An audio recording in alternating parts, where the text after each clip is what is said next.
नमस्कार शेतकरी मित्रांनो, रॉयल शेती योजनेमध्ये शेतकरी बांधवांचं हार्दिक स्वागत आहे. तर शेतकरी मित्रांनो, व्हिडिओला नक्की लाईक करा, शेअर करा आणि सबस्क्राईब करा. कारण मित्रांनो, जेणेकरून शेती संबंधी पीक विमा संदर्भात असेच नवनवीन व्हिडिओला नक्की लाईक करा, शेअर करा आणि सबस्क्राईब करा. तर मित्रांनो, राज्यातील शेतकरी बांधवांसाठी एक अत्यंत आनंदाची बातमी आहे. तर शेतकरी मित्रांनो, आपण पीक विम्याचे पैसे खात्यामध्ये समाज जमावायला सुरुवात झालेली. तर कोणकोणते आहेत आणि 5 योजने कोणकोणते आहेत आणि कोणकोणत्या जिल्ह्यामध्ये समावेश केलेला आहे आणि जमा केलेले जात आहे.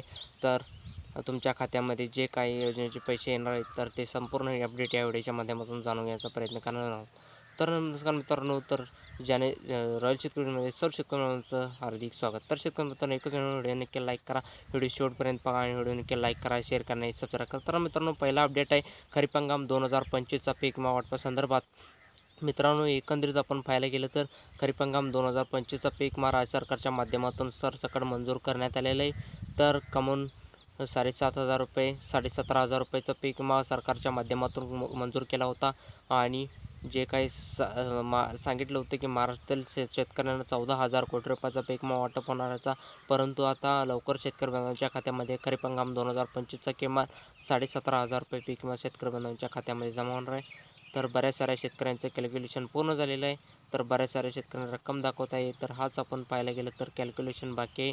तर 2 दिवसामध्ये कॅल्क्युलेशन पूर्ण होऊन खरीप हंगाम 2025चा पीक विमा वाटपाला सुरुवात होणार आहे.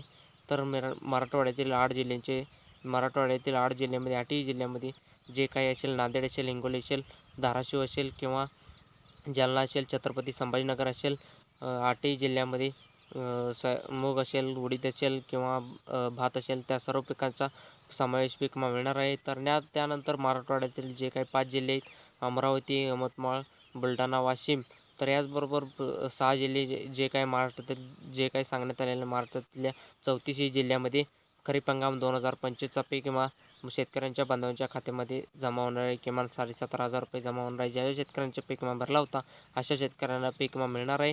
तर ज्या शेतकऱ्यांचे पीक विमा भरला नाही, तर त्या शेतकऱ्यांचं मिळणार नाही. वर्षातील अशा शेतकऱ्यांना विचार करता येईल, भरला होता परंतु केला नव्हता, तर आपण क्लेम केला असेल तर तुमच्या खात्यामध्ये पीक विमा जमा होणार आहे. तर परंतु जे काही 8 कोटीचा सरसकट पीक विमा आहे, तर त्यानंतरचा दुसरा अपडेट आहे खरीप हंगाम 2020पासून जे काही सुरुवात करण्यात आलेली आहे. तर कायदा शेतकऱ्यांचा 2020 असेल, 21, 22, 23, 24, 25पर्यंत जे काही शेतकऱ्यांचा पीक विमा थकीत होता, तर त्या अशा सर्व शेतकऱ्या बांधवांच्या खात्यामध्ये जमा होणार आहे. तर काही कारणासाठी थांबण्यात आलं होतं आणि त्यामुळे तर पीक विमा वाटपसुद्धा आधारसंग लिंक नव्हता. परंतु ते जे काही शेतकऱ्यांचा आला नाही, तर काही शेतकऱ्यांचं 2020पासून ते खात्यामधलं वाटपाला सुरुवात झालेलं आहे. तर आपण पाहायला गेलं तर आता अपडेट जे काय आहे,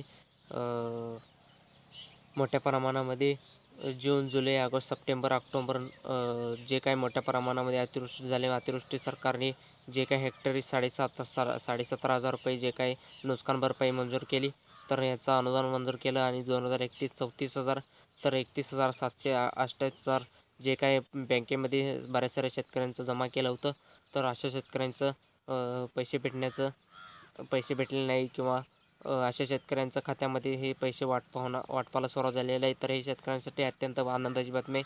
बऱ्याच साऱ्या शेतकऱ्यांचं मंजूर होत होतं आणि मग त्यांना मिळायला पाहिजे होतं, त्यांना मिळालं नाही. राज्य सरकारच्या माध्यमातून एकरी मर्यादेपर्यंत करण्यात आलं होतं आणि 30,000 रुपये असे हेक्टरी केलं होतं.